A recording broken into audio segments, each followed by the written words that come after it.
ഇപ്പോൾ നമ്മുടെ നാടിൻ്റെ മുന്നിൽ ഏറ്റവും പ്രധാന വിഷയമായി നിൽക്കുന്ന ഒന്നാണ് ചൂരൽമല മേപ്പാടി ദുരന്തം.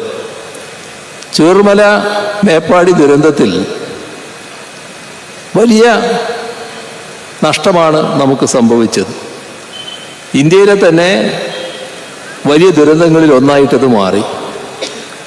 നമ്മൾ കേന്ദ്ര ഗവൺമെൻറ്റിനോട് ആവശ്യപ്പെട്ടത് ഇതൊരു അതിതീവ്ര ദുരന്തമായി പ്രഖ്യാപിക്കണമെന്നാണ്. പക്ഷേ കേന്ദ്ര ഗവൺമെൻറ് അത്തരമൊരു നിലപാട് ഇതേവരെ സ്വീകരിച്ചിട്ടില്ല. നമുക്ക് നേരത്തെ ചില അനുഭവങ്ങളുണ്ട്. 2018 മഹാപ്രളയം നാം നേരിട്ടതാണ്. നൂറ്റാണ്ട് കണ്ട മഹാപ്രളയമായിരുന്നു. അക്ഷരാർത്ഥത്തിൽ കേരളത്തെ തകർത്തു കളഞ്ഞ ഒന്നായിരുന്നു അത്. കേരളത്തെ സ്നേഹിക്കുന്നവരെല്ലാം വലിയ വേദനയോടെ നോക്കിക്കണ്ട ഒന്നായിരുന്നു അത്. ആ ദുരന്തത്തിൽ പ്രത്യേക സഹായം യാതൊന്നും കേന്ദ്ര ഗവൺമെൻറ്റിൽ നിന്ന് ലഭിച്ചിരുന്നില്ല. ആ ഒരു ദുരനുഭവം നേരിടേണ്ടി വന്ന നാടാണ് നമ്മുടേത്. ഇതൊരു വലിയ ദുരന്തമായി. ആ ദുരന്തത്തിൻ്റെ ഏറ്റവും ദയനീയമായ രംഗങ്ങൾ നിലനിൽക്കുന്ന ഘട്ടത്തിൽ തന്നെ പ്രധാനമന്ത്രി ദുരന്ത സ്ഥലം സന്ദർശിച്ചു. അവിടെ ധാരാളം സമയം ചെലവഴിച്ചു. അപ്പോൾ നൽകിയ സൂചനകളും ഉണ്ടായ പ്രതീതിയും ഈ ദുരന്തത്തിൽ കാര്യമായി സഹായിക്കുമെന്ന് തന്നെയായിരുന്നു. അത് അദ്ദേഹത്തിൻ്റെതായ വാക്കുകളിലൂടെ സൂചിപ്പിക്കുകയും ചെയ്തു. അതിനുശേഷം അദ്ദേഹത്തിൻ്റെ ഓർമ്മ പുതുക്കുന്നതിനായി ഡൽഹിയിൽ പോയി അദ്ദേഹത്തെ കാണുകയും ഇത് ഓർമ്മപ്പെടുത്തുകയും ചെയ്തു. എന്നാൽ ഇത്രയായിട്ടും നമുക്ക് സഹായങ്ങളൊന്നും ലഭിച്ചില്ല. ഹൈക്കോടതിയിൽ ഇതുമായി ബന്ധപ്പെട്ട് ഹൈക്കോടതി തന്നെ സ്വയമേവ ഒരു കേസെടുത്തു. ആ പരിശോധനക്കിടക്ക് ഹൈക്കോടതി കേന്ദ്ര ഗവൺമെൻറ്റിനോട് ചോദിച്ചു, നിങ്ങൾ എന്താണ് ചെയ്യാൻ പോകുന്നത്? എന്താണ് നിങ്ങൾ സഹായിക്കുക? അത് നിങ്ങൾ പറയണം. വിവിധ അവധികൾ കഴിഞ്ഞു, പറയാൻ പറ്റിയില്ല. അവസാനത്തെ അവധി ഇപ്പോൾ കഴിഞ്ഞു. ആ അവധി ദിവസം ഹൈക്കോടതിയിൽ കേന്ദ്ര ഗവൺമെൻറ്റിന് വേണ്ടി ഒരു എഫിഡവിറ്റ് കൊടുക്കുകയുണ്ടായി. അതിൽ പറഞ്ഞത്, ഇപ്പോൾ സംസ്ഥാന ഗവൺമെൻറ് കയ്യിൽ ദുരന്ത നിവാരണ ഫണ്ടുണ്ട്. ആ ദുരന്ത നിവാരണ ഫണ്ടിൽ 153 കോടി രൂപ ഇതിനായി ചെലവഴിക്കാവുന്നതാണ്. അപ്പോൾ കേട്ടാൽ നമുക്ക് എല്ലാവർക്കും തോന്നുക എന്താ, ഇപ്പോൾ സംഖ്യയുടെ കൃത്യമായ കണക്കല്ല ഞാൻ പറയുന്നത്. ഇപ്പോൾ 300 കോടി സർക്കാരിൻ്റെ കയ്യിലുണ്ട് എന്ന് വിചാരിക്കുക. ആ സർക്കാരിൻ്റെ കയ്യിൽ ഉള്ള 300 കോടിയിൽ കേന്ദ്ര ഗവൺമെൻറ് പറയുന്നു നിങ്ങൾക്ക് 150 കോടി ചെലവഴിക്കാം. ഇത് ആ ഫണ്ടിൽ നിന്ന്. ആ ഫണ്ടിൽ 150 കോടി ചെലവഴിക്കാമെന്ന് പറഞ്ഞാൽ ഈ പറയുന്ന ആവശ്യത്തിന് ചൂരൽമല മുണ്ടക്കൈ ദുരന്ത കാര്യങ്ങൾക്ക് 150 കോടി ചെലവഴിച്ച് ആ 150 കോടി ചെലവഴിച്ചിരിക്കുന്നു. നിങ്ങളത് റീഇംബേഴ്സ് ചെയ്യണം, നിങ്ങളത് ഞങ്ങൾക്ക് അനുവദിച്ചു തരണം എന്ന് കേന്ദ്ര ഗവൺമെൻറ്റിനോട് പറഞ്ഞാൽ കേന്ദ്ര ഗവൺമെൻറ് അത് അനുവദിക്കും എന്നാണ് നമ്മുടെ നാട്ടിലെ സാധാരണ എല്ലാവരും മനസ്സിലാക്കുക. നിർഭാഗ്യവശാൽ നമ്മുടെ മാധ്യമങ്ങളും ഇങ്ങനെയാണ് ഇത് മനസ്സിലാക്കിയിട്ടുള്ളത്. യഥാർത്ഥത്തിൽ എന്താ കാര്യം? ഞാൻ അതുമായി ബന്ധപ്പെട്ട് നമ്മുടെ സംസ്ഥാനത്തിലെ ഈ രംഗത്തുള്ള ഉന്നത ഉദ്യോഗസ്ഥരെ വിളിച്ചു ചേർത്തു. ഈ പറഞ്ഞ പണം കുറവാണ്, എന്നാലും 153 കോടി എന്നൊരു സംഖ്യ പറഞ്ഞിട്ടുണ്ടല്ലോ. ആ പണം നമുക്ക് ചെലവഴിക്കാലോ, ആ ചെലവഴിച്ച് നമുക്ക് റീഇംബേഴ്സ്മെൻറ്റ് ചോദിക്കാലോ എന്നത് ചർച്ച ചെയ്തു. അപ്പോൾ എന്താ അവസ്ഥ? ഈ പറയുന്ന ഫണ്ട്, നമ്മുടെ കയ്യിലുള്ള ദുരന്ത നിവാരണ ഫണ്ട്, അത് നമ്മുടെ ധനകാര്യ കമ്മീഷൻ്റെ ശുപാർശ അനുസരിച്ച് ഓരോ സംസ്ഥാനത്തിനും നൽകുന്ന ഫണ്ടുണ്ട് ഓരോ വർഷവും.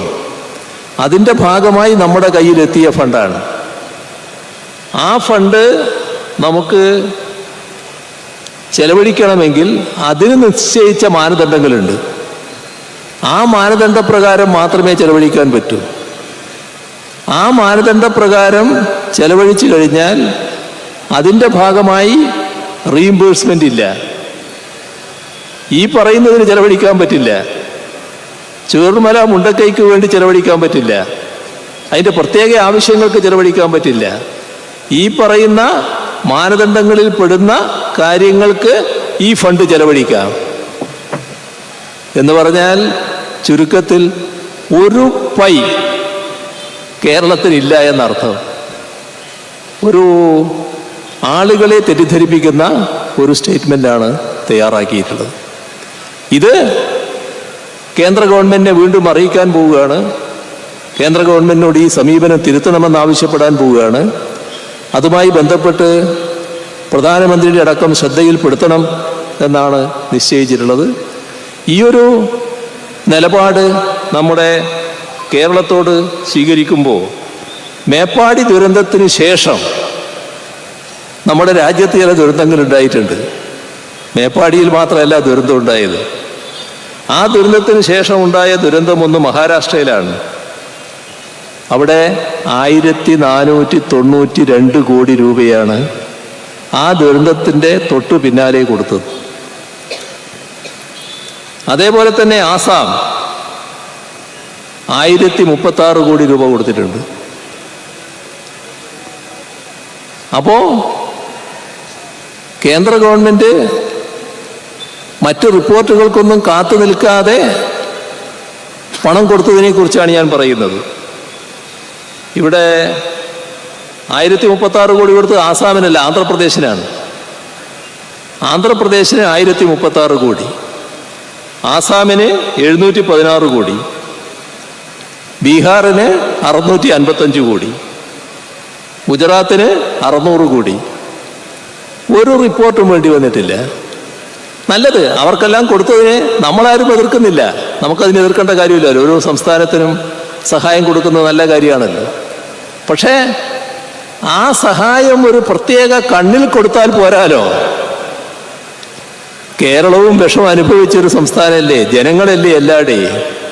കേരളത്തിലേതായാലും മഹാരാഷ്ട്രയിലായാലും ആന്ധ്രാപ്രദേശിലായാലും ആസാമിലായാലും ബീഹാറിലായാലും ഗുജറാത്തിലായാലും എല്ലാം ഇന്ത്യയുടെ മക്കളല്ലേ, ഇന്ത്യക്കാരല്ലേ.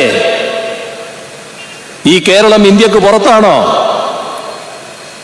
കേരളത്തിന് അർഹതപ്പെട്ട സഹായം നൽകണ്ടേ? നമ്മളിതൊരു യാചനയായി ചോദിക്കുന്നതല്ല, നമ്മുടെ ഒരു അവകാശമാണത്. ഈ രാജ്യം നിർവഹിക്കേണ്ട ഒരു കാര്യമാണത്. അതാണ് ചെയ്യാതിരിക്കുന്നത്. എത്രമാത്രം പ്രതിഷേധാർഹമായ നിലപാടാണ് ഇക്കാര്യത്തിൽ സ്വീകരിക്കുന്നതെന്ന് നാം കാണണം. ഇത് ഒരു തരത്തിലും അംഗീകരിക്കാൻ കഴിയുന്നതല്ല. നമ്മുടെ സംസ്ഥാനത്തിൻ്റെ ആവശ്യകത അംഗീകരിച്ച് ഈ സഹായം പെട്ടെന്ന് തന്നെ സംസ്ഥാനത്തിന് നൽകണം എന്നതാണ് സംസ്ഥാനം കേന്ദ്രത്തോട് ആവശ്യപ്പെടുന്നത്. സംസ്ഥാന ഗവൺമെൻറ് വീണ്ടും സമീപിക്കും. കാരണം ഈ രാജ്യത്തിൻ്റെ ഭാഗമല്ലേ നമ്മൾ. ഇത്തരം ആവശ്യങ്ങൾ ചോദിക്കേണ്ടത് സംസ്ഥാന ഗവൺമെൻറ് ബാധ്യതയാണല്ലോ. നമ്മളൊരു അവകാശമാണല്ലോ ചോദിക്കുന്നത്. അത് തുറന്നും ചോദിക്കും, ഈ നിലപാടിലുള്ള വൈരുദ്ധ്യം ചൂണ്ടിക്കാണിക്കുകയും ചെയ്യും. നമ്മുടെ ഈ ദുരന്തവുമായി ബന്ധപ്പെട്ട് ഒരു കാര്യം വ്യക്തമാക്കാനുള്ളത്, നേരത്തെ തന്നെ ഒരു കാര്യം പറഞ്ഞിട്ടുണ്ട്, ഈ ദുരന്തത്തിനിരയായവരെ പുനരധിവസിപ്പിക്കുന്ന കാര്യം. ആ പുനരധിവാസം ഇങ്ങനെയാകുമ്പോൾ നടക്കുമോ എന്നൊരാശങ്ക വലിയ തോതിൽ ഉയർന്നു വന്നിട്ടുണ്ട്. പുനരധിവാസത്തിന് കേന്ദ്ര സർക്കാരിൻ്റെ പങ്ക് വേണം എന്നുള്ളിടത്ത് തന്നെയാണ് സർക്കാർ നിൽക്കുന്നത്, സംസ്ഥാന സർക്കാർ നിൽക്കുന്നത്. നമ്മുടെ നാടാകെ അതിൻ്റെ ഭാഗമായി തന്നെ നിൽക്കേണ്ടതുമാണ്, അതിലൊരു സംശയമില്ല. പക്ഷേ 2018 ആവർത്തിച്ചാലോ? 2018 മഹാപ്രളയം വന്നു, നാടാകെ തകർന്നു. സഹായിക്കാൻ തയ്യാറായവരെ വരെ തടയുന്ന നില വന്നു. ഒരു സഹായവും തന്നില്ല. ഇവിടെ പിരിച്ചു വെച്ചിട്ടുണ്ട്, നിങ്ങൾ ഇങ്ങോട്ട് വന്ന് വാങ്ങണമെന്ന് പറഞ്ഞത് അങ്ങോട്ട് ചെല്ലാൻ അനുമതി നിഷേധിച്ചു. എല്ലാ തരത്തിലും നിഷേധാത്മക സമീപനം. എന്താ രാജ്യവും ലോകവും കണ്ടത്? ആശ്ചര്യകരമായ രീതിയിലുള്ള പുനർനിർമ്മാണം. കേരളത്തെ വീക്ഷിക്കുന്നവർ, കേരളത്തിൻ്റെ തകർച്ചയിൽ വലിയ മനോവേദനയോടെ നോക്കിക്കണ്ടവർ, അവര് കേരളത്തിൻ്റെ പുനരുദ്ധാരണം നല്ല രീതിയിൽ നടക്കുന്നത് കണ്ടപ്പോൾ ആശ്ചര്യപ്പെട്ടു. എങ്ങനെ ഇത് സാധിച്ചു? എങ്ങനെ ഇത് സാധിച്ചു എന്ന ചോദ്യത്തിന് ഒരു ഉത്തരമേ ഉള്ളൂ, അത് കേരളമാണ്. കേരളത്തില് അതും സാധിക്കും, അതിനപ്പുറവും സാധിക്കും. എന്തുകൊണ്ട്? നമ്മുടെ നാടിൻ്റെ ഒരുമയും ഐക്യവും, നമ്മുടെ ജനങ്ങളുടെ ഒരുമയും ഐക്യവും, അതിലൂടെയാണ് അസാധ്യമാണെന്ന് കരുതുന്ന പലതും നേടിയെടുക്കാൻ നമുക്ക് കഴിഞ്ഞിട്ടുള്ളത്. ഇതിലും അത് തന്നെയാണ് സംഭവിക്കുക. എന്താണോ പ്രഖ്യാപിച്ചത്, ആ പ്രഖ്യാപിച്ചതിൽ ഒരു മാറ്റവും ഉണ്ടാവില്ല. അവിടെ ടൗൺഷിപ്പ് പ്രഖ്യാപിച്ചിട്ടുണ്ട്. ടൗൺഷിപ്പ് ആവശ്യമായ സൗകര്യങ്ങളോടുകൂടിയ വീടുകൾ ഒരുക്കുന്ന നിലയാണ് ആദ്യം വേണ്ടത്. അത് പൂർണ്ണമായി തന്നെ അവിടെ സ്ഥാപിക്കും. സ്ഥലമെടുക്കുന്നതിൽ ചില പ്രശ്നങ്ങൾ ഉണ്ടായിട്ടുണ്ട്. ആ പ്രശ്നം വേഗം തന്നെ പരിഹരിക്കാൻ കഴിയും. അത് പെട്ടെന്ന് തന്നെ കയ്യിൽ കിട്ടുമെന്ന് തന്നെയാണ് പ്രതീക്ഷിക്കുന്നത്. അപ്പോഴേക്കും അവിടെയുള്ള നിർമ്മാണ പ്രവർത്തനങ്ങൾ ആരംഭിക്കും. നിർമ്മാണ പ്രവർത്തനങ്ങളിൽ സഹകരിക്കാൻ ഒരുപാട് വ്യക്തികളും സംഘടനകളും പ്രസ്ഥാനങ്ങളും എല്ലാം സന്നദ്ധത അറിയിച്ചിട്ടുണ്ട്. അവരെല്ലാം സഹകരിപ്പിക്കും. ഏറ്റവും മാതൃകാപരമായ ഒരു ടൗൺഷിപ്പ് അവിടെ നിർമ്മിക്കും. അതോടൊപ്പം ഒരു ടൗൺഷിപ്പിന് വേണ്ട, ഒരു സമൂഹത്തിന് വേണ്ട പൊതു സൗകര്യങ്ങളെല്ലാം അതിൻ്റെ കൂടെ ഒരുക്കുകയും ചെയ്യും. ലോകം ശ്രദ്ധിക്കുന്ന, ലോകത്തിന് മുന്നിൽ മാതൃകയായി മാറുന്ന ഒരു പുനരധിവാസ പ്രക്രിയയായിരിക്കും ചൂരൽമല മുണ്ടക്കൈ ദുരന്തത്തിന് ശേഷം സംഭവിക്കുക എന്നതാണ് പറയാനുള്ളത്. അതും നമുക്ക് സാധിക്കുന്നതേയുള്ളൂ. നമ്മുടെ നാട് ആ തരത്തിലുള്ള ഒരു പ്രത്യേകതയുള്ള നാടാണ്. ജനങ്ങൾ കാണിക്കുന്ന ഒരുമയും ഐക്യവും ഇതിനെല്ലാം കൂടുതൽ കരുത്തു പകരുന്നതാണ്. ഇവിടെ കേന്ദ്ര ഗവൺമെൻറ് സ്വീകരിക്കുന്ന നില നമ്മുടെ സംസ്ഥാനത്തെ വലിയ തോതിൽ ശ്വാസം മുട്ടിക്കുക എന്നുള്ളതാണ്. ഇപ്പോൾ കിഫ്ബിയോട് സ്വീകരിക്കുന്ന സമീപനം നമ്മുടെ കേരളത്തിൻ്റെ വികസന കാര്യങ്ങളിൽ വലിയ തോതിലാണ് കിഫ്ബി പങ്കുവഹിക്കുന്നത്. 80,000 കോടി രൂപയുടെ പദ്ധതികളാണ് ഈ 8.5 വർഷത്തിനുള്ളിൽ കേരളത്തിൽ തയ്യാറാക്കപ്പെട്ടിട്ടുള്ളത്. നമ്മുടെ നാട്ടിൽ കാണുന്ന പല വികസന പദ്ധതികളുടെയും പണം കിഫ്ബിയിൽ നിന്ന് നാം എടുത്തതാണ്. പലതും നടപ്പാക്കിക്കൊണ്ടിരിക്കുകയാണ്. ആ കിഫ്ബിയെ ആ രീതിയിൽ പ്രവർത്തിക്കാൻ അനുവദിക്കരുത് എന്ന വാശിയോടെയാണ് കിഫ്ബി എടുക്കുന്ന വായ്പ സംസ്ഥാന സർക്കാരിൻ്റെ വായ്പാ പരിധിയിൽ ഉൾപ്പെടും എന്ന നിലപാട് കേന്ദ്ര ഗവൺമെൻറ് എടുത്തത്. നമ്മളതിനെതിരെ ശക്തമായി വാദിച്ചു. കേന്ദ്ര ഗവൺമെൻറ്റിന് മുന്നിൽ വാദിച്ചു, ഫലമുണ്ടായില്ല. ഇപ്പോൾ സുപ്രീം കോടതിയിലടക്കം കേസ് അതുമായി ബന്ധപ്പെട്ട് നടക്കുന്നുണ്ട്. ഒരു വിഷയം ഇതുകൂടിയാണ്. നമ്മളിവിടെ ശ്രദ്ധിക്കേണ്ട ഒരു കാര്യം, നമ്മുടെ രാജ്യത്ത് ഇപ്പം നാഷണൽ ഹൈവേ, നമ്മുടെ കേരളത്തിൽ നാഷണൽ ഹൈവേയുടെ പ്രവർത്തനം നല്ലതുപോലെ നടക്കുകയാണല്ലോ. ആ പണം ചെലവിടുന്നത് നാഷണൽ ഹൈവേ അതോറിറ്റിയാണ്. നാഷണൽ ഹൈവേ അതോറിറ്റി എടുക്കുന്ന കടമുണ്ട്. ആ കടം കേന്ദ്ര ഗവൺമെൻറ്റിൻ്റെ കടത്തിൻ്റെ പരിധിയിലില്ല. അപ്പോൾ നിങ്ങൾ എന്താണ് അവിടെ ഒരു ന്യായവും കിഫ്ബിയോട് വേറൊരു ന്യായവും എന്ന് ചോദിക്കുമ്പോൾ അതിന് വലിയ ഉത്തരവൊന്നുമില്ല. പക്ഷേ അവർ പറയുന്ന ഒരു ന്യായം, നാഷണൽ ഹൈവേ അതോറിറ്റിക്ക് വരുമാനമുണ്ട്, കിഫ്ബിക്ക് ആ രീതിയിൽ വരുമാനത്തിൻ്റെതായ ഒരു സ്രോതസ്സില്ല. ഈ ഒരു ന്യായമാണ് അവർ പറഞ്ഞുകൊണ്ടിരിക്കുന്നത്. ഏതായാലും കിഫ്ബിയുടെ കാര്യത്തിൽ മാത്രമല്ല, പെൻഷൻ, ക്ഷേമ പെൻഷൻ കൊടുക്കുന്നതിന് വേണ്ടി നാം രൂപീകരിച്ച കമ്പനിയുടെ കാര്യത്തിലും ഇതേ നിലപാടാണ് സ്വീകരിച്ചത്. അവരെടുക്കുന്ന വായ്പ അതിൻ്റെ പരിധിയിൽപ്പെടും, കടത്തിൻ്റെ പരിധിയിൽപ്പെടും, സംസ്ഥാനത്തിൻ്റെ വായ്പയുടെ പരിധിയിൽപ്പെടും എന്ന് വന്നപ്പോൾ ആ പ്രവർത്തനം നിലച്ചുപോയി. അതോടൊപ്പമായിരുന്നു നമ്മളെ ശ്വാസം മുട്ടിക്കാൻ, സാമ്പത്തികമായി ഞെരുക്കാനുള്ള ശ്രമങ്ങൾ നടന്നത്, വലിയ നീക്കം. അങ്ങനെ വന്നപ്പോൾ ചില മാസങ്ങൾ നമ്മുടെ പെൻഷൻ കൊടുക്കുന്നത് തടയപ്പെട്ടു. സംസ്ഥാന ഗവൺമെൻറ് മാസം തോറും കൊടുത്തു വന്ന പെൻഷനാണ്. അത് മറ്റു വഴിയില്ലാതായപ്പോൾ തടയപ്പെട്ടു. അതിൻ്റെ പ്രശ്നങ്ങൾ ശരിയായി മനസ്സിലാക്കിക്കൊണ്ട് തന്നെ കേരള നിയമസഭയിൽ സർക്കാർ അസന്നിഗ്ധമായി പ്രഖ്യാപിച്ചു, ഈ പെൻഷൻ മാസം തോറും കൃത്യമായി കൊടുക്കുന്ന നിലപാട് സ്വീകരിക്കും. വന്ന കുടിശ്ശിക, ആ കുടിശ്ശിക 2 വർഷം കൊണ്ട് കൊടുത്തു തീർക്കും. ഒരു ഗഡു കൊടുത്തു, ഈ വർഷം 2ാമത്തെ ഗഡു കൂടി ഇപ്പോൾ പെട്ടെന്ന് കൊടുക്കും. അടുത്ത വർഷം 3 ഗഡു. അപ്പോൾ എല്ലാ മാസവും പെൻഷൻ കൃത്യമായി കൊടുക്കുന്ന നിലപാടാണ് സർക്കാർ സ്വീകരിച്ചു പോകുന്നത്. ഇത്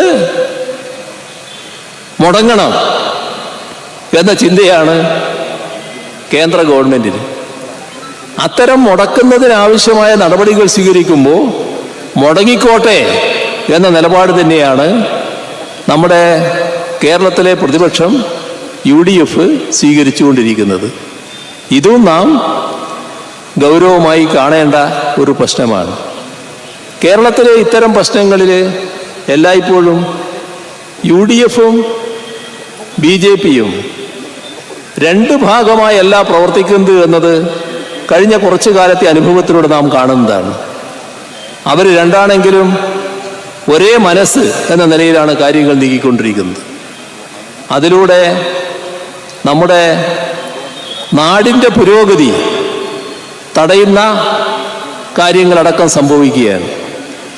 BJPക്ക് ഒരു കേരള വിരുദ്ധ വികാരമുണ്ട്. ആ കേരള വിരുദ്ധ വികാരമാണ് ഫലത്തിൽ UDFും പങ്കിടുന്നത്. ഇത് എവിടം വരെ എത്തുന്നു? ഇപ്പോൾ ഈ ഒരു പരസ്പര ആലോചനയും അതിൻ്റെ ഭാഗമായുള്ള നിലപാടുകളും തെരഞ്ഞെടുപ്പുകളിലും പ്രതിഫലിക്കാൻ തുടങ്ങിയിരിക്കുന്നു. ഇപ്പോൾ കഴിഞ്ഞ നിയമസഭയിൽ BJPക്ക് ഒരംഗമുണ്ടായിരുന്നു. 2016 തിരഞ്ഞെടുക്കപ്പെട്ടപ്പോൾ നിയമത്തിൽ നിന്നാണ് ആ അംഗം വന്നത്. എങ്ങനെയാണ് അംഗം വന്നത്? തൊട്ടപ്പുറത്തുള്ള ഒരു സീറ്റിൽ നിന്ന് ഒരു കോൺഗ്രസ് നേതാവിന് ജയിച്ചു വരണമായിരുന്നു. അപ്പോൾ പരസ്പര ധാരണ, അതിൻ്റെ ഭാഗമായി നേമത്ത് നിന്ന് BJP വന്നു, അപ്പുറത്ത് നിന്ന് കോൺഗ്രസ് നേതാവും വന്നു. ഇതൊരു രഹസ്യ ധാരണയായിരുന്നു. അത് വിജയകരമായി നടപ്പാക്കാൻ അവർക്ക് സാധിച്ചു. എന്നാൽ 2021 തെരഞ്ഞെടുപ്പ് വന്നപ്പോൾ അവിടെ പരസ്യമായി തന്നെ ഞങ്ങൾ പ്രഖ്യാപിച്ചു, ഇവിടെ നേമത്ത് BJPയുടെ ഈ അക്കൗണ്ട് പൂട്ടിക്കും. സംഭവിച്ചല്ലോ. അവിടെ BJPയുടെ അക്കൗണ്ട് പൂട്ടുകയും അവിടുന്ന് ഇപ്പോൾ പൊതുവിദ്യാഭ്യാസ മന്ത്രിയായ സഖാവ് ശിവൻകുട്ടി വിജയിച്ചു വരികയും ചെയ്തു. ഇപ്പോൾ ഒരു ലോക്സഭാ മെമ്പർ BJPക്കുണ്ട്, തൃശ്ശൂരിൽ നിന്നാണത്. എങ്ങനെയാണത്? അതിൻ്റെ വോട്ടിൻ്റെ കണക്ക് പരിശോധിച്ചാൽ മതിയല്ലോ. നേരത്തെ 2019 BJPക്ക് കിട്ടിയ വോട്ട്, 2019 കോൺഗ്രസിന് കിട്ടിയ വോട്ട്, കോൺഗ്രസിന് കിട്ടിയ വോട്ടിൽ 2019 കഴിഞ്ഞ് 24 ആയപ്പോൾ 87,000-ഓളം വോട്ട് കാണാനില്ല. 87,000-ഓളം വോട്ടിൻ്റെ കുറവ് കോൺഗ്രസിന് സംഭവിച്ചിരിക്കുന്നു. ആ വോട്ട് BJPയോടൊപ്പം ചേർന്നു. ഇത് പ്രത്യക്ഷത്തിലുള്ള കണക്കാണല്ലോ. എന്നാൽ LDF ഞങ്ങൾ വിജയിക്കുമെന്നാണ് കണക്കാക്കിയിരുന്നെങ്കിലും പരാജയപ്പെട്ടു പോയി. പക്ഷേ വോട്ടിൻ്റെ എണ്ണം 16,000-ലധികം വർദ്ധിപ്പിച്ചു. 2019 നിന്ന് 24 എത്തിയപ്പോൾ 16,000-ലധികം വോട്ടിൻ്റെ വർധനവുണ്ടായി. പരാജയപ്പെട്ടത് ഞങ്ങൾക്ക് ക്ഷീണം തന്നെ. പക്ഷേ UDFൻ്റെ 87,000-ഓളം വോട്ട് BJPയോടൊപ്പം ചേർന്നപ്പോൾ ആ കോൺഗ്രസ് വോട്ടിൻ്റെ ഭാഗമായി BJPക്ക് ജയിച്ചു വരാൻ കഴിഞ്ഞു. ഇതല്ലേ നാം കാണേണ്ട വസ്തുത. ഇവിടെ കോൺഗ്രസിന് ഏതെങ്കിലും കാലത്ത് തത്വാധിഷ്ഠിതമായ നിലപാടുകൾ എടുക്കാൻ കഴിഞ്ഞിട്ടുണ്ടോ?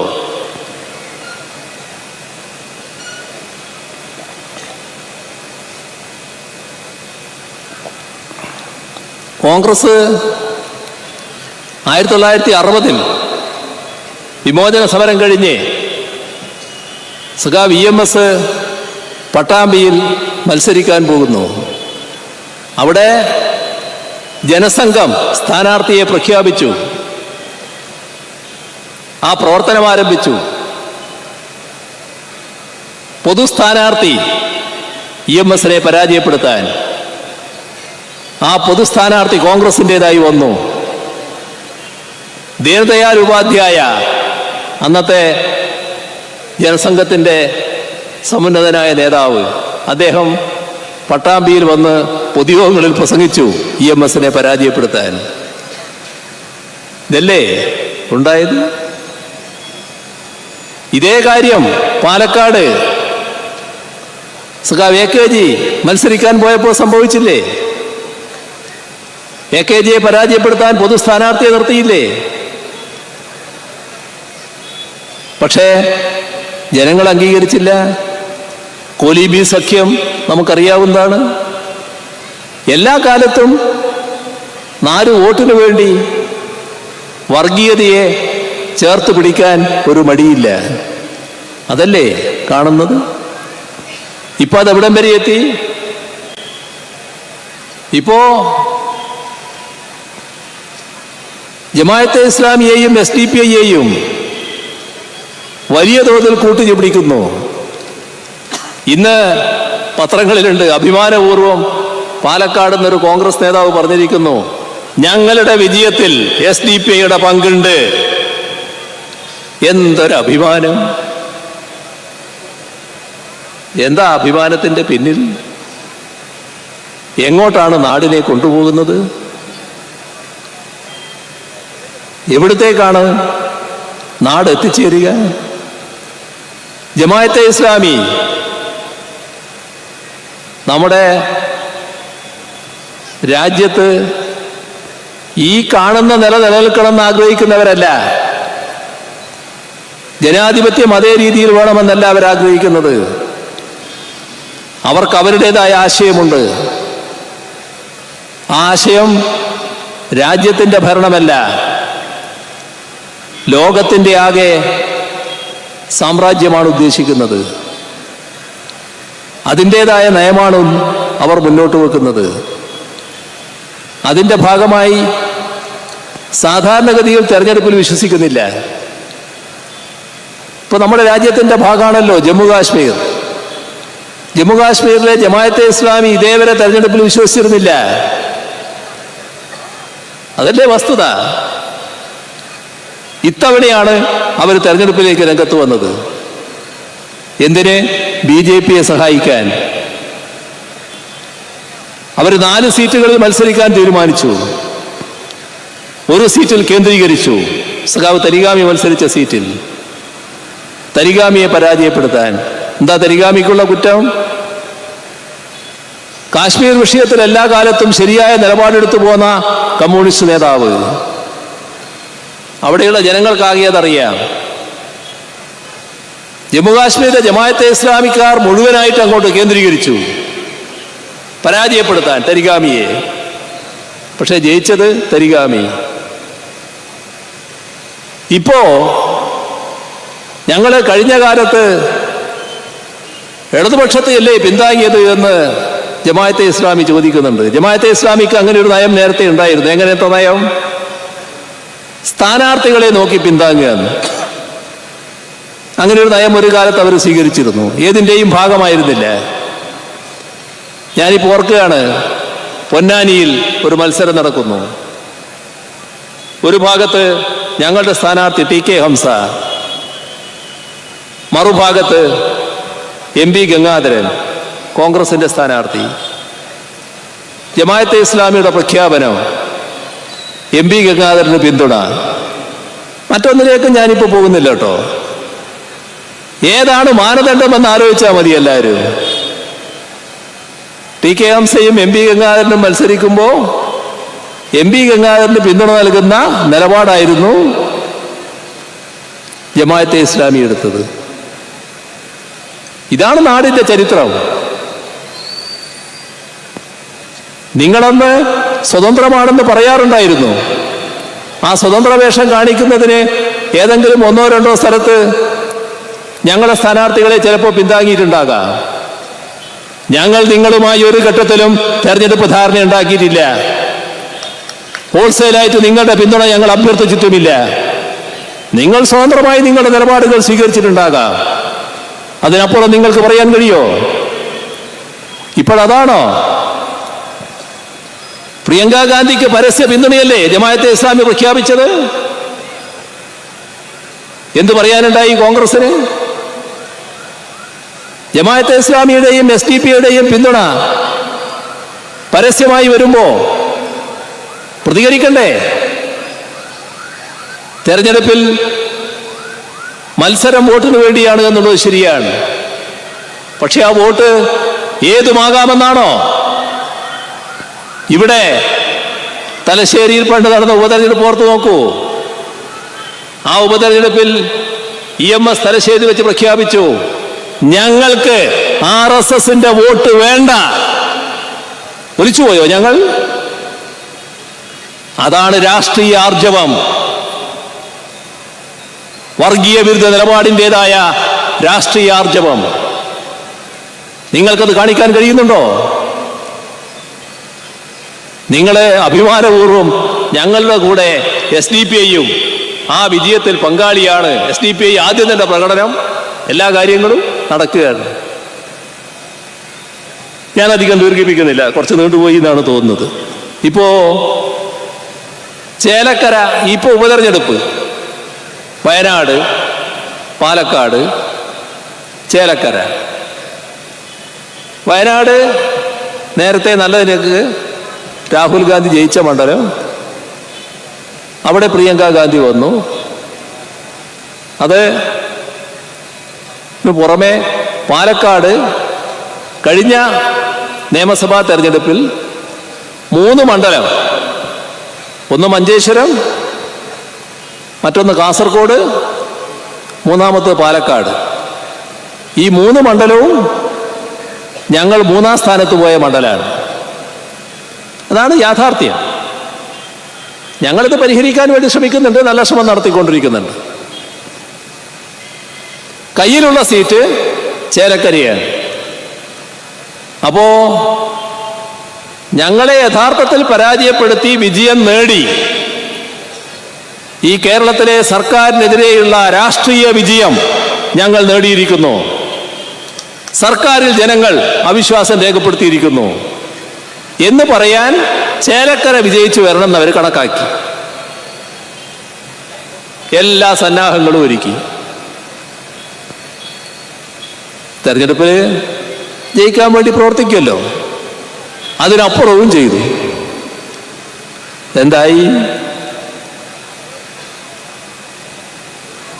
ഇതേ സ്ഥാനാർത്ഥി UR പ്രദീപ് 2016 അവിടെ തെരഞ്ഞെടുപ്പ് നേരിട്ടപ്പോൾ കിട്ടിയതിനേക്കാളും വോട്ടും ഭൂരിപക്ഷവും ഈ തെരഞ്ഞെടുപ്പിൽ അതേ പ്രദീപ് നേടുന്നു. തൊട്ടു മുന്നിൽ നടന്ന തെരഞ്ഞെടുപ്പിൽ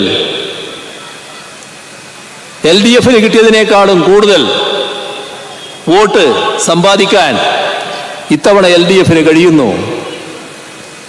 പിടിച്ചെടുക്കാൻ നിങ്ങൾ നിയോഗിച്ച സ്ഥാനാർത്ഥി, തൊട്ടു മുന്നിൽ അവിടെ മത്സരിച്ച സ്ഥാനാർത്ഥി, ആ സ്ഥാനാർത്ഥി പുറകോട്ട് പോകുന്നു.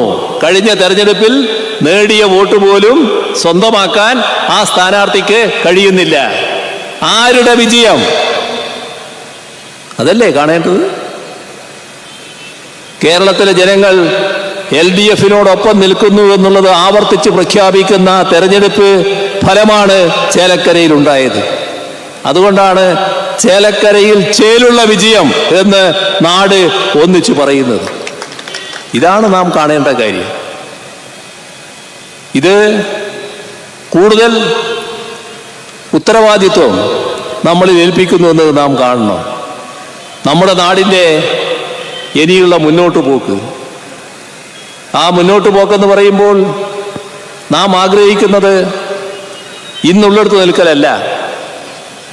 2016 നിന്ന് 8.5 വർഷം പിന്നിട്ട നമ്മൾ ഒരുപാട് നേട്ടങ്ങൾ ഇപ്പോൾ നേടിയിട്ടുണ്ട്. ആ നേട്ടങ്ങളിൽ അഭിരമിച്ച് നിൽക്കലല്ല, ഇനിയും നമുക്ക് മുന്നോട്ട് പോകണം. ആ മുന്നോട്ട് പോകുന്നതിന് നാം നമ്മുടെ സമൂഹത്തെ ഒരു വിജ്ഞാന സമൂഹമാക്കി മാറ്റണം. അതിൻ്റെ ഭാഗമായി ഒരുപാട് മേഖലകൾ വലിയ തോതിൽ വികസിച്ച് വരേണ്ടതായിട്ടുണ്ട്. നമുക്കിനിയും സംസാരിക്കാമെന്നുള്ളത് കൊണ്ട് അതിൻ്റെ ഒന്നും മറ്റ് വിശദാംശങ്ങളിലേക്ക് ഇപ്പം ഞാൻ കടക്കുന്നില്ല. ആ ഉത്തരവാദിത്വമാണ് നമുക്കുള്ളത്. നമ്മുടെ ചെറുപ്പക്കാർ ആഗ്രഹിക്കുന്ന വിധത്തിൽ നമ്മുടെ നാടിനെ വലിയ തോതിൽ മാറ്റി തീർക്കാൻ കഴിയണം. വിജ്ഞാന സമൂഹത്തിൻ്റെ ഭാഗമായി വരാൻ പോകുന്ന മാറ്റം അതായിരിക്കും. ഇന്നത്തെ കേരളം ലോകത്തിലെ വിവിധ ശാഖകളിൽ നേടിയ വിജ്ഞാനങ്ങൾ സ്വാംശീകരിച്ചുകൊണ്ട് ആ വിജ്ഞാനങ്ങളാകെ പകർത്തിക്കൊണ്ട് മുന്നോട്ട് പോകാനാണ് ശ്രമിക്കുക. നമ്മൾ ഒന്നിൻ്റെയും ആരുടെയും പിറകിലല്ലാത്ത അവസ്ഥയിലേക്ക് നാടിനെ എത്തിക്കുക എന്നതാണ് ഉദ്ദേശിക്കുന്നത്. ആ കാര്യത്തിൽ കൂത്തുപറമ്പ് രക്തസാക്ഷികളുടെ ഉജ്ജ്വലമായ സ്മരണ നമുക്ക് തുറന്നുള്ള പ്രവർത്തനങ്ങൾക്ക് കൂടുതൽ ആവേശവും കരുത്തും പകരട്ടെ എന്ന് മാത്രം പറഞ്ഞുകൊണ്ട് മറ്റു കാര്യങ്ങളിലേക്ക് കടക്കാതെ അവസാനിപ്പിക്കുന്നു. നിങ്ങൾക്കെൻ്റെ അഭിവാദ്യങ്ങൾ.